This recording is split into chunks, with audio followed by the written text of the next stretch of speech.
தமிழ்நாடு, தமிழர்களுடைய பண்பாடு அப்படின்னு சொல்லி இதை எதை கொண்டு போய் நிறுத்தினாலும் பிஜேபி அரசுக்கு இது ஒட்டவே ஒட்டாது. அதுக்காக இதை எப்படியெல்லாம் மூடி மறைக்கலாம் அப்படின்னு சொல்லி தான் பல்வேறு வேலைப்பாடுகளை செஞ்சுட்டே இருக்கிறாங்க. தமிழ் மொழியோட வளர்ச்சிக்காக நிதி ஒதுக்க மாட்டாங்க. மாறா சமஸ்கிருத மொழிக்கு 2000 கோடிக்கு மேலே ஒதுக்கியிருப்பாங்க. அதனுடைய வரிசையில் தான் தமிழ்நாடு மற்றும் தமிழர்களுடைய பண்பாட்டை உலகம் முழுக்க எடுத்துட்டு போகக்கூடிய அமர்நாத் ராமகிருஷ்ணன் அவர்கள் கொடுத்த கீழடி அகழ்வாராய்வு அறிக்கையை பொதுவெளியில் வெளியிடாம தடை பண்ணி வச்சிருக்காங்க. கேட்டா நீங்க இதுல பல திருத்தங்களை மேற்கொண்டு அனுப்பணும், அப்படி அனுப்புனாதான் நாங்க இந்த அறிக்கையை வெளியிடுவோம் அப்படின்னு சொல்லி ஒன்றிய அரசு அமர்நாத் அவர்களை பயங்கரமா மிரட்டி இருக்கிறாங்க. ஆனா அமர்நாத் ராமகிருஷ்ணன் அவர்கள் இதுல இருந்து ஒரு புள்ளி கமா கூட நான் மாற்ற மாட்டேன் அப்படின்னு சொல்லி திரும்ப திரும்ப சொல்லிக்கிட்டே இருக்காரு. எனவே இந்த கீழடி அறிக்கையை வெளியிடுறதுக்காக இப்போ புதுசா அமைஞ்சிருக்கிற தாவேகா அரசு ஒன்றிய அரசுக்கு அழுத்தம் கொடுக்குமா அப்படிங்கிற கேள்வி இருந்துட்டு இருக்கிற சமயத்துல இப்போ அமர்நாத் ராமகிருஷ்ணன் கொடுத்த கீழடி அகழ்வாராய்வு அறிக்கையை உடனே வெளியிடணும் அப்படின்னு சொல்லி எழுத்தாளர்கள், சமூக செயற்பாட்டாளர்கள், இயக்கத்தினர்னு சொல்லி தமிழ்நாட்டில் இருக்கக்கூடிய பல அறிஞர்கள் ஒரு கூட்டறிக்கை வெளியிட்டிருக்காங்க.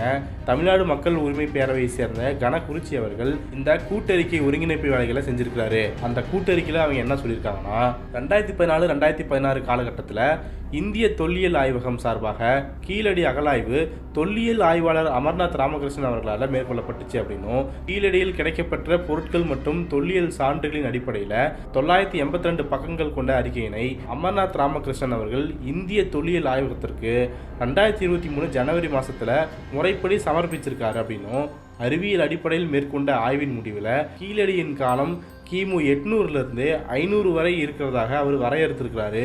ஆனால் போதிய உண்மையான காரணங்களோ மதிப்புயர் நியாயங்களோ இன்றி அமர்நாத் அவர்கள் சமர்ப்பித்த அறிக்கையினை மறுத்து அவரின் அறிக்கையை மேம்படுத்தி அனுப்புமாறு இந்திய தொல்லியல் ஆய்வகம் அவருக்கே திருப்பி அனுப்பியது. இந்த அறிக்கையை அனுப்பிய இந்திய தொல்லியல் ஆய்வகத்தின் உறுப்பினர் குழுவில் உள்ள எவரும் கீழடிக்கு வந்ததே கிடையாது.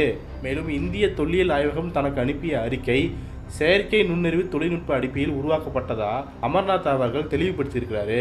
பல்வேறு தரவுகளின் அடிப்படையில் கீழடியின் தொன்மையை கணித்த அமர்நாத் அவருடைய காலத்தை இந்திய தொல்லியல் ஆய்வகம் ஏற்க தயாராக இல்லை, அதை மாற்ற வேண்டும் என வலியுறுத்துகிறது.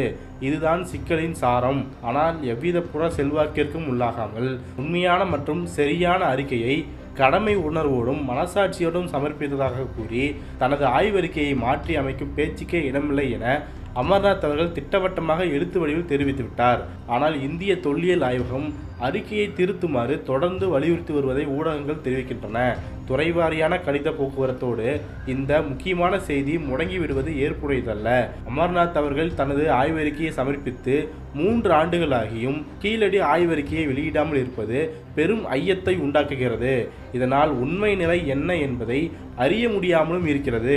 எனவே இத்தகைய குழப்பத்தை போக்கும் வகையில் அமர்நாத் ராமகிருஷ்ணன் அவர்களின் கீழடி ஆய்வறிக்கையின் மூலப்பிரதியை இந்திய தொல்லியல் ஆய்வகம் உடனடியாக பொதுவெளியில் வெளியிட்டு அனைவரின் ஐயத்தையும் போக்க வேண்டும். மேலும் அமர்நாத் ராமகிருஷ்ணன் அவர்களின் நிலைப்பாட்டை ஆதரித்தும் இந்திய தொல்லியல் ஆய்வகத்தின் தொல்லியல் அறம், விதிகள், விழுமியங்களுக்கு எதிராக தமிழர் நாகரிகத்தின் தொன்மையை ஏற்க மனமின்றி செயல்படும் போக்கினை கண்டித்தும் முந்தைய முதலமைச்சரான மு.க. ஸ்டாலின் அவர்களின் தலைமையிலான தமிழ்நாடு அரசு தனது நிலைப்பாட்டை வெளிப்படையாக அறிவித்திருந்தது. தமிழகத்தின் தொன்மையை அறிவியல் வழியில் நிறுவும் அமர்நாத் ராமகிருஷ்ணன் அவர்களின் கீழடி அகழாய்வு அறிக்கையை வெளியிட இன்றைய மாண்புமிகு முதலமைச்சர் ஜோசப் விஜய் அவர்களின் அரசும் உரிய அனைத்து வழிகளும் முன்னெடுப்புகளை மேற்கொள்ள வேண்டுகிறோம் அப்படின்னு சொல்லி தான் இந்த கூட்டறிக்கை வலியுறுத்துகிறது. எனவே இந்த கோரிக்கையை வலியுறுத்தி வழக்கறிஞர்கள், எழுத்தாளர்கள், செயல்பாட்டாளர்கள் சொல்லி எல்லாருமே தங்களுடைய ஒப்புதலையும் கையெழுத்தையும் விட்டுருக்கிறாங்க. எனவே இந்த அறிக்கை வெளியிடாமல் இருக்கிறதால பல்வேறு சந்தேகங்கள் இருந்துகிட்டே இருக்குது. அந்த சந்தேகத்தை தீர்க்கிற வகையில் இந்த அறிக்கையை வெளியிடணும் அப்படின்னும் முந்தைய அரசு தன்னுடைய நிலைப்பாட்டை தெளிவாக தெரிவிச்சிருக்குது.